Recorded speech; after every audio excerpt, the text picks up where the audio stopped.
Welcome to the She Invests Intuitively podcast, a Soulful Valley podcast for women who are done dimming their light, done playing small, and ready to rise.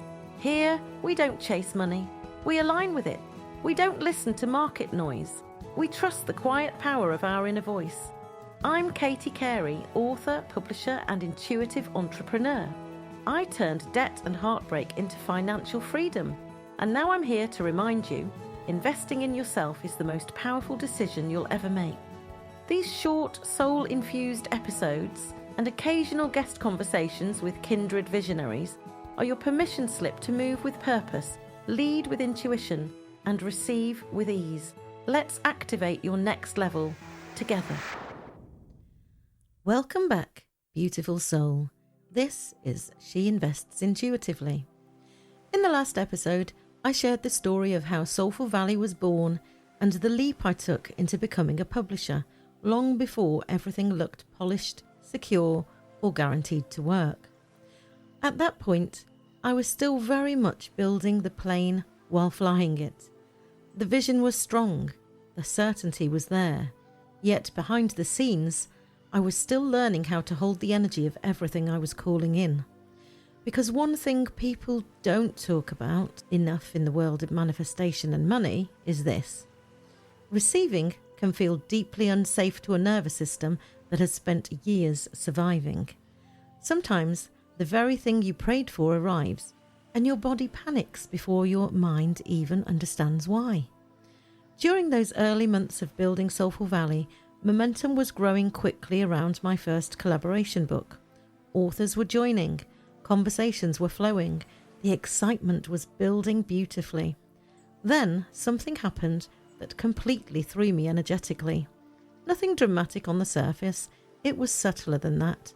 There were mixed signals, uncertainty, energy that didn't fully match the words being spoken.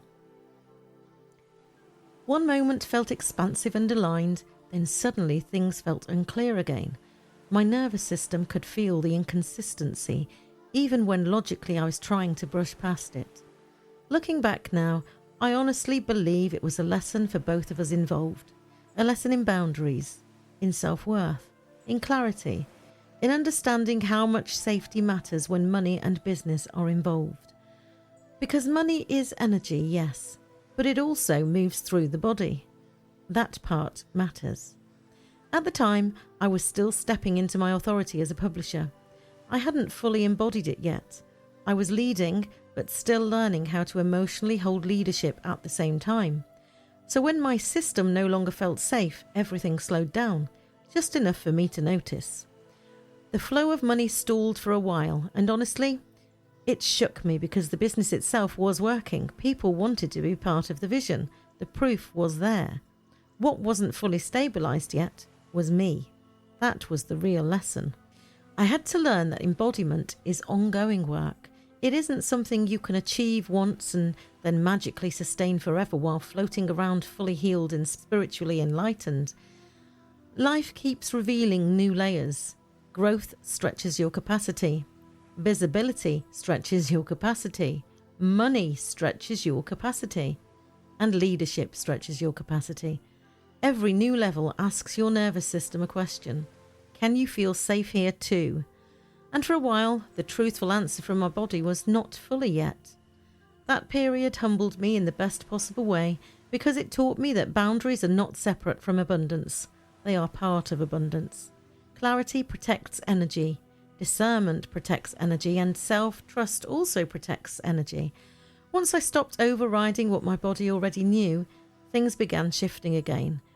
I strengthened my standards. I became clearer in my communication. And I stopped abandoning my own intuition in order to keep things comfortable for other people. Most importantly, I started anchoring into the identity of being the publisher instead of waiting to feel ready first. And almost immediately the energy changed. By September, the final onboarding month for that very first collaboration book, Evolving on Purpose, the business reached its first £8,000 month. Even now I can still remember how huge that felt at the time. What's fascinating is that the breakthrough didn't happen at the beginning when everything felt exciting and new. It happened after the recalibration, after the emotional integration, after my nervous system finally exhaled. The first collaboration also filled within 4 months, with no publishing history, no long list of testimonials, and no established track record. People were joining because they could feel the energy behind what I was building before the evidence fully existed. That still moves me deeply when I think about it. Around the same time, money also started arriving in unexpected ways outside of the business itself. Refunds appeared, random financial surprises landed, little streams of support kept showing up one after the other. It felt like life saying, "There, that's the frequency, stay there." This season, my life taught me something I carry into everything now. Expansion without emotional safety eventually creates collapse. Expansion with regulation creates sustainability. There's a huge difference. If you're currently in a season where life is stretching you, where more visibility, money, responsibility, or opportunity is arriving, and part of you feels excited while another part feels overwhelmed, please know that doesn't mean you're failing. Your system may simply be learning how to hold what you once only dreamed about. Sometimes the pause isn't punishment, it's preparation. And sometimes the most powerful thing you can do is to stop trying to force yourself forward long enough to let your body catch up with your manifestations.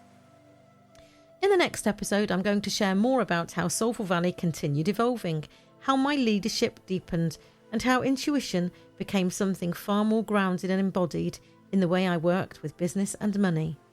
For now, just sit with this question gently. What if the thing you're calling a delay is actually your nervous system asking for stability before expansion? No pressure to answer immediately, just notice what comes up.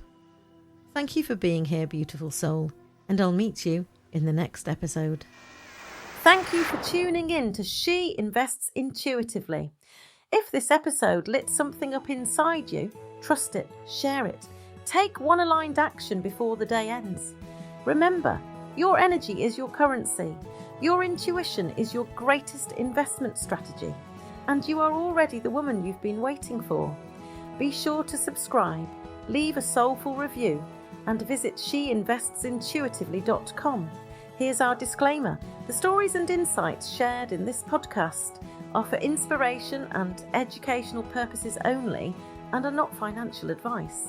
Always trust your intuition and seek professional guidance when needed. When you've finished here, come and join me over on the Soulful Valley podcast, where inspiring authors, healers, and visionaries share their journeys of awakening, purpose, and transformation. Until next time, keep rising, keep trusting, keep investing intuitively.